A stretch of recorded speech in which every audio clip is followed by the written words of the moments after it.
I mean, it feels great to be two-time defending champion, but that's in the past, and we're moving forward now. I don't know how hard it'd be to three-peat. I know how hard it is to win a championship. And everybody's real excited to have Derek back. I mean, that's great. That's one of the reasons why I came here is to play with Derek. The championship's going to go through Miami, and we look forward to the road this year. Miami, they're the champs, and when we play them, we're going to try to compete against them as hard as we can.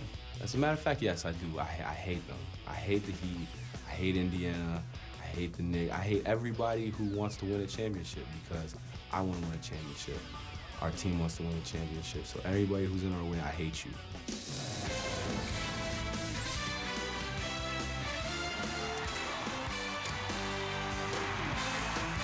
Welcome to NBA Tonight.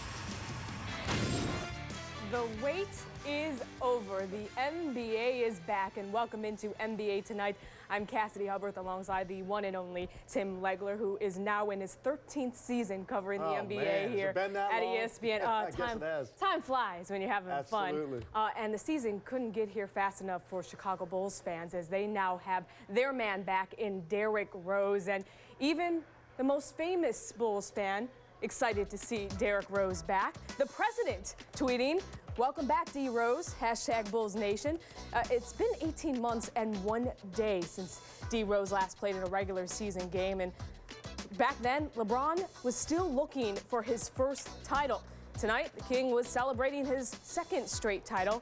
And here's a look at the bling everybody collected tonight.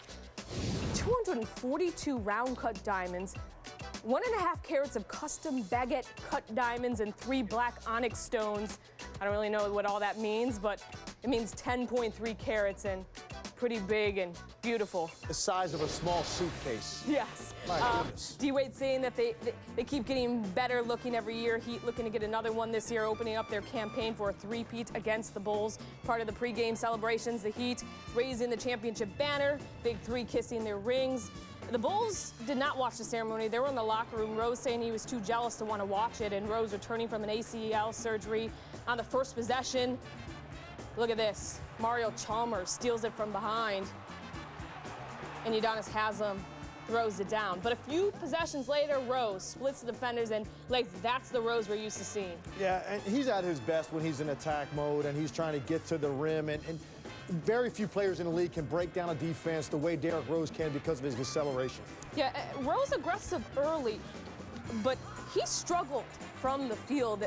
As we take a look at his shot chart, Rose, he shot 4 for 15 from the field, struggling from behind the three-point line, shooting 1 for 7. In the preseason, it was 44% from three. Everyone thinking that was going to be something he was going to add to his game. Part of that's rust. Part of it's playing against a great defensive team. Miami makes you play in traffic. They've got great team speed defensively. And here, even getting attacked on the other end of the floor, Derrick Rose gets crossed up by Norris Cole, trips over the screen, wide open jumper for Cole. And in the second quarter, the Heat would take over. LeBron, beautiful bounce pass to Dwayne Wade, and one. Take another look. After the made free throw, Heat up 34-20. And then still in the second, Cole with the rebound, passes his head to LeBron James. Nice baseline move. Reverse lay-in and one.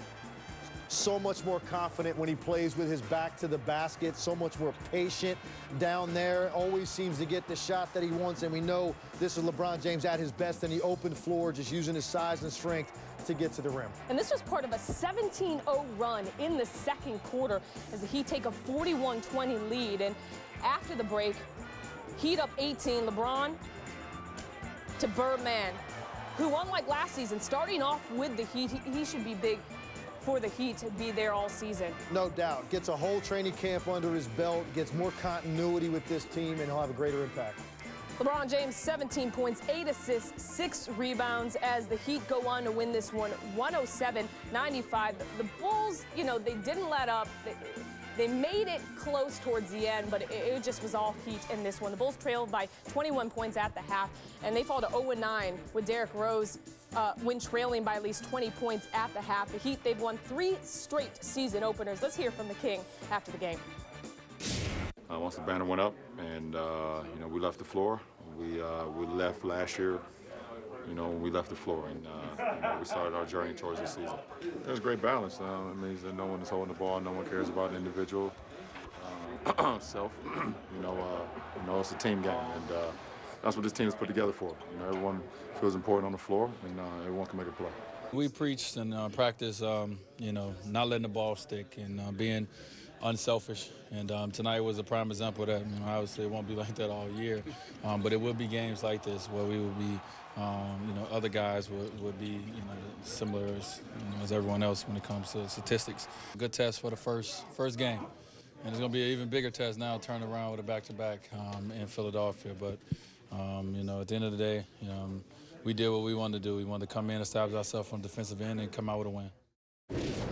The biggest story heading into this one was the return of Derrick Rose, but the game, all heat. 7 players finished in double figures. What was going so well for them? Well, very difficult to have this kind of flow to start the season, particularly when you get the ring, and there is that kind of a distraction to the start of the game. For Miami to come out and move the ball the way they did and shoot the ball the way they did, very impressive. And the three-point shooting is really what busted this game open in the second quarter.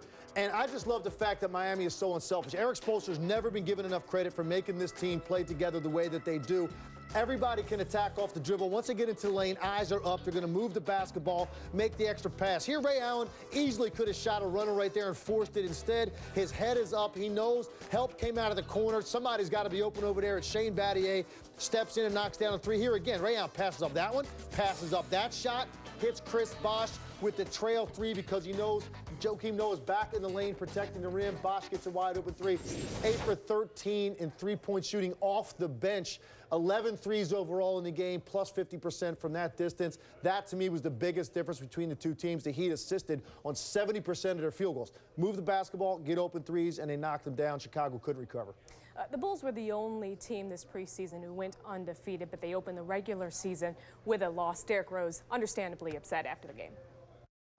Just a learning experience, and tonight wasn't all that.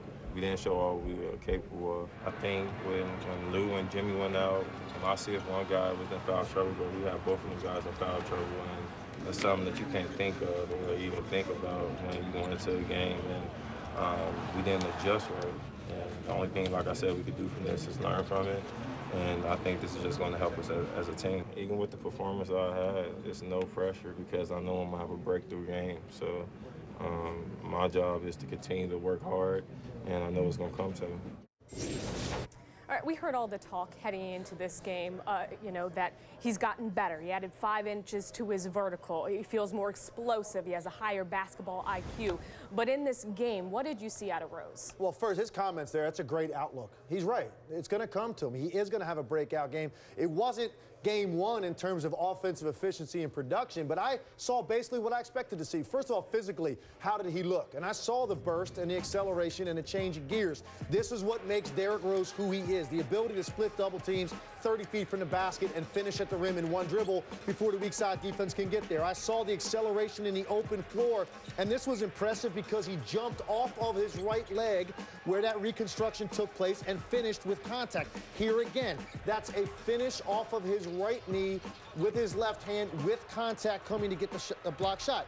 I also saw rust, and I saw a guy with a lack of rhythm and timing. He had 5 turnovers in the game, the most of any player on the floor. And at times, trying to force the issue a little bit against a great defensive team. Miami's going to clog the lane and not really let you get any space and freedom. There again, turns the ball over in the break because he plays in the crowd at the free throw line. For the most part, I thought physically he looked great. I just thought that he was trying to find a way to make things happen and let the game come to him where he could have an impact. Problem is, I knew it was going to take at least a half for him to get his feet under him. By the time he started to, the game was pretty much over because Miami blew it open in the second quarter. You can't judge Chicago or Derrick Rose on one game. It's going to get better and easier for him as the season goes. And make no mistake, this is a team that's on a very short list of teams that can contend for a title. Yeah, and Rose and the Bulls can exact revenge on the Heat December 5th when they meet again. All right, coming up, power shift in LA. The Clippers and Lakers open the season with very different expectations and open the season against each other. The Battle of LA after the break. NBA Tonight on ESPN.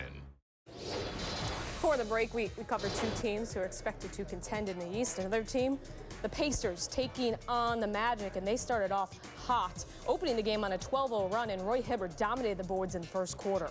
Picking up where he left off in the Eastern Conference Finals, Roy Hibbert really made a statement last year with his physical play, and he comes right out, 12 boards in the first quarter, and just dominates the paint inside, although Indiana had a very difficult time pulling away from Orlando. And the Pacers, they protected the rim exceptionally well in this game. Victor Oladipo, number 2 pick in the draft, picks up the loose ball, but then Paul George says, welcome to the NBA, kid. Yeah, spectacular athlete. Oladipo gets the breakaway, but look at Paul George. And this is what makes Paul George special, because he's a two-way player, and he does a little bit of everything that you need to help your team win. And then Hibbert, one of his 7 blocks on the game, and then in transition, George to Lance Stevenson, back to George for the tray. Hibbert with the emphatic denial. Pacers finished the game with 18 blocks, the most by a team in a season opener. But it wasn't all good for Hibbert, as he suffered an injury late in the fourth quarter. Watch as his knee buckles as he goes to make a play. Yeah, these are scary, because anytime a guy goes down basically without contact, you really worry about the ligaments in the knee, but it turns out they said he was okay, could have returned if they had needed him to, but they didn't need him to. Yeah, he's expected to play in the next game Wednesday. Meanwhile, George, 24 points, 6 rebounds, 5 assists, and 3 blocks. Despite 20 turnovers, the Pacers, they go on to win 97-87. So Indy, they get the win, but their aspirations obviously bigger than getting an opening night win over the Magic. What are your expectations for the Pacers this season? I think they're a team, again, on a short list that can win it all. I picked them a few weeks ago. We had to make our summer predictions. I think this is a team that can win the Eastern Conference, because they've got all the components they need, and it starts with Paul George. I think he's a guy now that has to take his game from being an all-star and a guy that is their star to an MVP type of candidate. I think Paul George has the talent to do it, because he can score, he can create plays, he can hit you from the paint, he can hit you from the three-point line. He's a very good defensive player.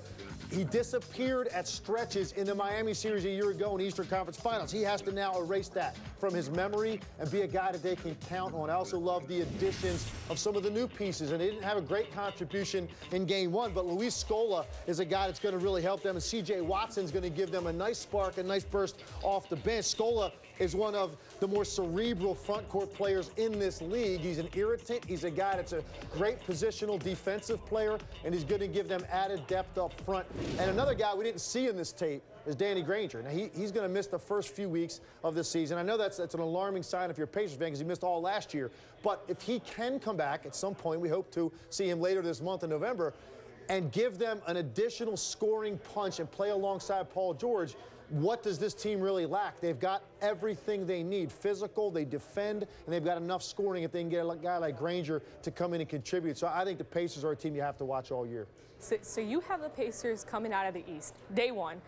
Another team with high expectations, the Brooklyn Nets, and we'll get a look at their new look starting 5 soon in a regular season game, rather. Darren Williams included. D. Will, who suffered a sprained ankle and a bone bruise during an off-season workout in Utah, is expected to play Wednesday against the Cavs. We won't be seeing Jason Kidd, however, as he's serving his 2-game suspension for pleading guilty to a DWI, meaning we won't see him on the sidelines on Friday either, when our season begins here on ESPN with 2 games. The Nets welcome LeBron James and the Heat before the Lakers host the Spurs. Kia NBA Countdown gets it started at 7 Eastern, live on ESPN and the Watch ESPN app.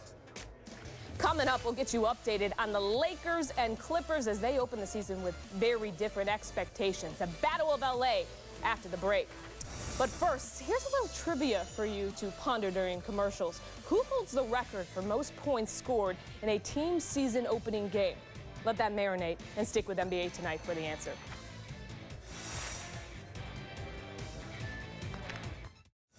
All right, welcome back to NBA Tonight. Before the break, we asked you, who holds the record for most points scored in a team's opening game? Your answer? Wilt Chamberlain. He scored 56 points on opening night in 1962 as a member of the San Francisco Warriors. He went on to win the scoring title, averaging 44.8 points per game that season. It was one of 118 50-point games in his career. The next closest player is Michael Jordan with 31 such games in his career. Now, Chamberlain holds the record for most points in his team's opening night game by a slight margin over who else? MJ, who dropped 54 points on opening night for the Bulls in 1989. Elgin Baylor chipped in a cool 52 points for the Minneapolis Lakers on opening night in 1959. And speaking of the Lakers, what a difference a year makes. Last year, it was championship or bust for the Lakers. Now, the city is almost being handed over to the Clippers, and they opened up the season against each other. Clippers looking for a 5th straight win against the Purple and Gold at the Staples Center. Kobe Bryant out for the season opener with an Achilles injury. Doc Rivers making his Clippers coaching debut. No Dwight Howard. Paul Gasol stepping up early. Hits the hook shot in the paint. What do you want to see from Gasol this season? Aggressiveness. Just, you know, he had too many moments a year ago where he would just disappear within the confines of the offense. Just come out. Don't use Mike D'Antoni spacing as an excuse, and be a guy that's an all-star. Look for your shot. Look to lead this team, particularly with Kobe Bryant out. And you saw Pau Gasol doing it from all over the floor in that first half. 13 first-half points, and later Lakers pushing the pace well. Matt Barnes turns it over. And then in transition, ooh, that was ugly. Jody Meeks, he's it to Xavier Henry for the slam. Nasty. Lakers down 1. Henry would have a huge game. Now, Blake Griffin said Lob City is dead, but it returned for the Clippers in the first. Jared Dudley to DeAndre Jordan, throwing down the two-handed slam. Well, you got Blake Griffin and DeAndre Jordan in your front line. It's never going to be completely dead, because that's a good option sometimes. And right there, you still go, DeAndre Jordan's chin is in the rim, so you're still going to see some of these highlight plays. I think what he was really alluding to is the fact that they're going to become a better half-court executing team under Doc Rivers. But look at him get out in transition, and Blake Griffin getting it done. Doc Rivers really pushing a DeAndre Jordan, Chris Paul, Blake Griffin big three. We'll see if that comes to fruition. Now, Clippers would lead 57-55 at half in the third. Steve Nash, pass stolen by Chris Paul, going the other way and lobs it to J.J. Redick, who saves it to Jordan, slams it home. Mike D'Antoni calls timeout, turning all types of red, matching his tie. And later in the third, Steve Blake knocking down the three. Lakers up 66-65 to the fourth quarter. Lakers still with the lead. Jordan Farmar through the defense for the layup. And then later, more Farmar. He goes all the way. And the Lakers, they would win this one. Legs? Bunch of young legs, a bunch of guys that got out in transition and really attacked. Lakers snap a 4-game losing streak to the Clippers. Let's hear from Jordan Farmar after the game.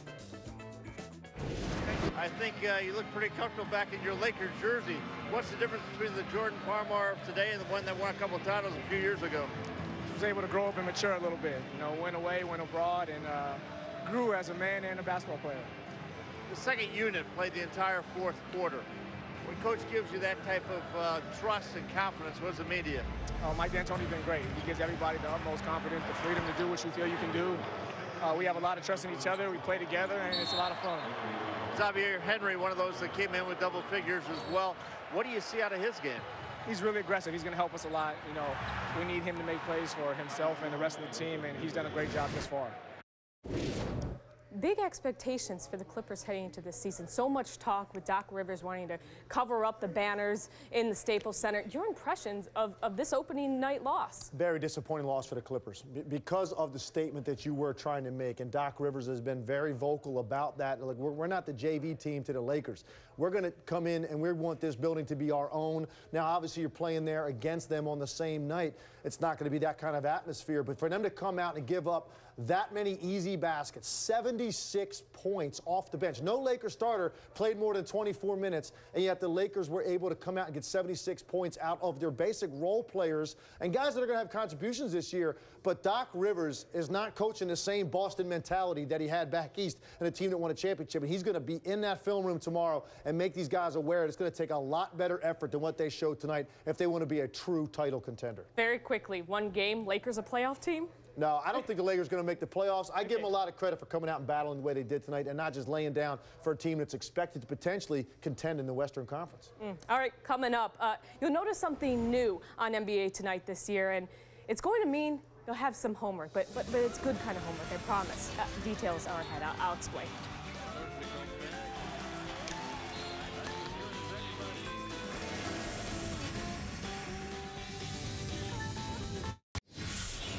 Welcome back. So this season on the show, we'll have something a little different. We're going to be spotlighting a certain aspect of the game on every show. And Tuesdays will be poster night, as in posterizations. And what better way to get things started than taking a look back at some of the best dunks from last season?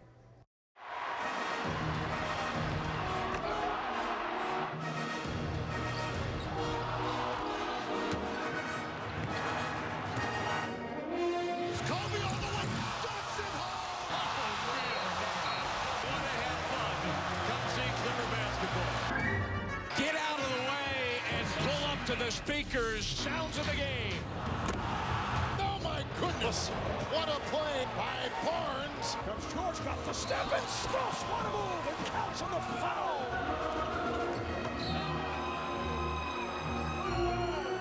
Here comes Chris Paul. The lob. Again! Oh, what a monster jam by DeAndre Jordan. The DJ stank face gets me every time. It's still one of the best dunks I've ever seen. Remember, each night we'll need your help. Here's the schedule. Use the hashtags and we'll keep track of the best and the worst of the worst. And who knows, your tweets just might make the show. NBA Tonight returns Friday, November 1st. No show Wednesday or Thursday, which is Halloween, which a lot of NBA players celebrated early this year. This is Serge Ibaka of the Thunder as Akeem, Eddie Murphy's character from Coming to America. Hands down, he won Halloween. That was fantastic. In the face. Yes. When you think of garbage, think of Serge. And then this is Manu Ginobili of the Spurs. He went as Buzz Lightyear. I'm not gonna lie to you, that's flat out scary. I mean, I don't get the. He got that costume from the dollar store. Scary. The costume's great. The expression on his face is terrifying me. Legs, you do anything for Halloween? I did a little something this year in celebration of my favorite show, but maybe my favorite show of all time, Breaking Bad. A very popular costume this year. I went with my wife, and you would think that I would have been Heisenberg and she would be Jesse. No, we flipped it around.